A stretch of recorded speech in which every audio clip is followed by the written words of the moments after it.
All right, let's kick off this explainer with one of the most mind-bending paradoxes in the history of money. We often think of wealth as this rigid math problem, right? Like it's something that absolutely requires a high-level degree in finance. But as we're going to see today, it's actually a deeply psychological game. Your mindset is the invisible force that completely determines whether you build lasting freedom or spend your entire life stressed out about bills. And to understand exactly why our brains are so often wired to work against us financially, we need to start by looking at two drastically different real-world stories. Imagine staring down a terrifying negative number, a $30 million debt. That massive financial crater actually belonged to the legendary heavyweight boxing champion Mike Tyson when he filed for bankruptcy back in 2003. Now, what makes this so astonishing is that he ended up in this huge hole despite earning well over $300 million during his career. Seriously, how does someone earn hundreds of millions and still end up completely broke? Well, let's contrast that dizzying loss with our next example.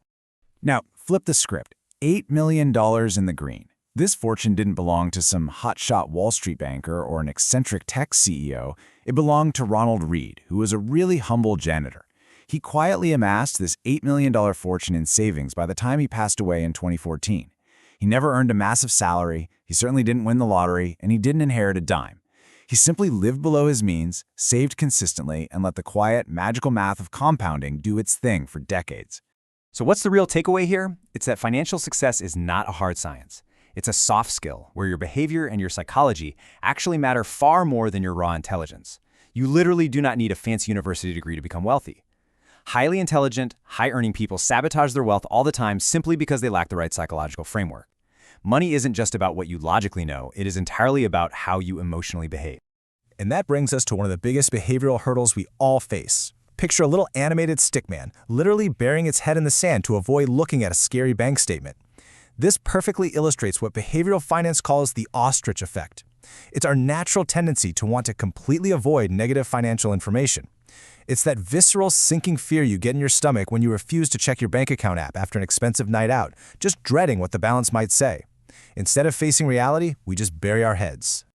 But the ostrich effect isn't the only trap we fall into. We are hardwired with these hidden cognitive biases that silently keep us broke. First, there's hyperbolic discounting, which basically causes us to favor short-term rewards, like, say, buying a shiny new pair of shoes today, over the much greater long-term reward of future wealth. Then there's social proof. When the people around you are buying new things, you subconsciously feel this intense pressure to buy them too. And finally, envy.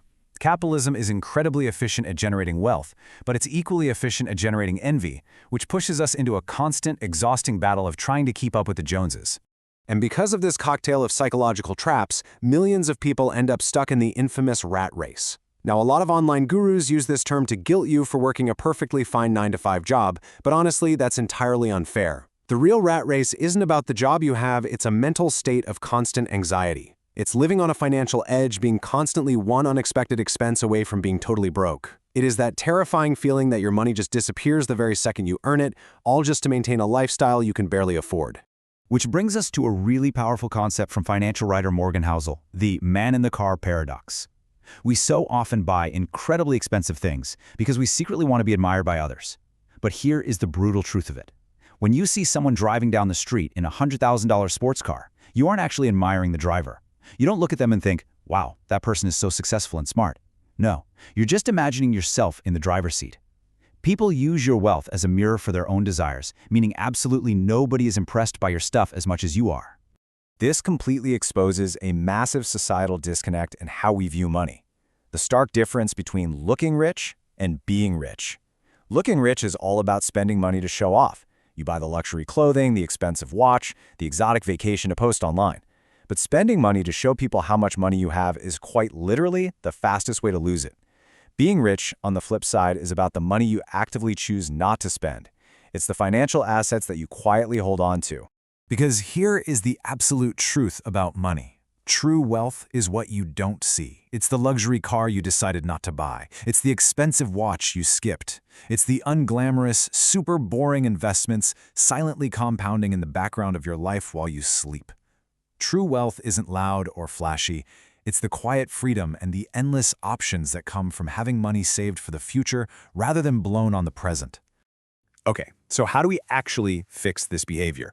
Well, we have to fundamentally rethink our relationship with money through a simple equation: consumption versus production.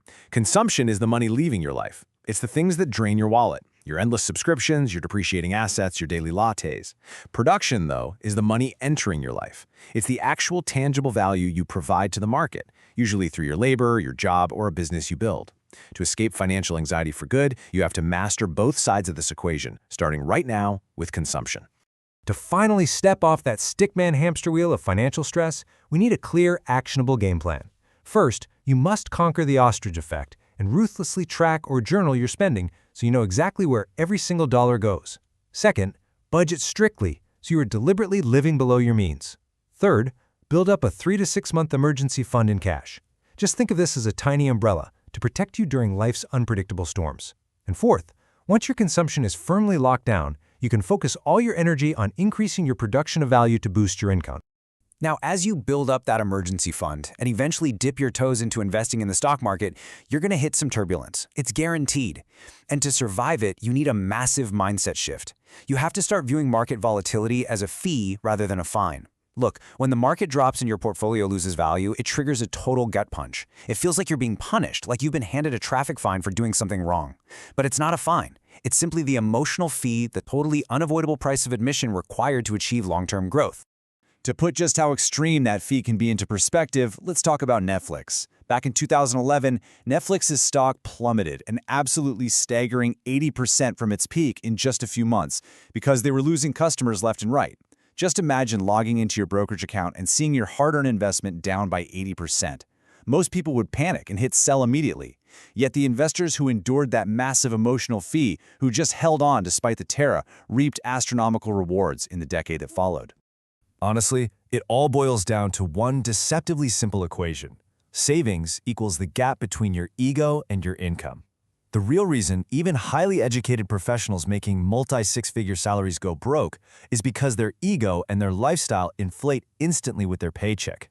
The exact moment their income rises, their desire to show off rises right alongside it, leaving absolutely zero gap for savings. Building wealth isn't just about earning more money. It is heavily about needing less stuff and keeping your ego firmly in check. And that leads us right into the quiet, frankly mind-bending power of patience. Think about Warren Buffett's wealth timeline for a second. He started investing at age 10 and he became a millionaire by age 30. But here is the craziest part of his entire story. Out of his roughly $160 billion net worth today, the vast majority of it, we're talking over $156 billion, came after his 65th birthday. He didn't get rich by making wild, risky bets every day. He got spectacularly wealthy by simply staying in the game and letting time compound his money. Because at the end of the day, all this saving, budgeting, and riding out market waves, it's not just to blindly hoard a giant pile of cash in a bank account. As Morgan Housel perfectly points out, the highest form of wealth is the ability to wake up every morning and say, I can do whatever I want today.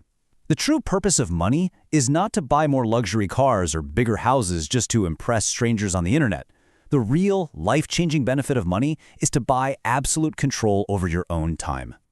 So I'm going to leave you with this final thought to wrap up our explainer today, and it's a question I really encourage you to ask yourself honestly. Are you building true wealth, or are you just feeding your ego? The very next time you feel that sudden urge to swipe your card for something you definitely don't need, just take a breath, ask yourself if you are buying your future freedom, or if you are simply building yourself a golden cage. Thank you so much for joining me, and I hope these insights help you truly master the psychology of your own money.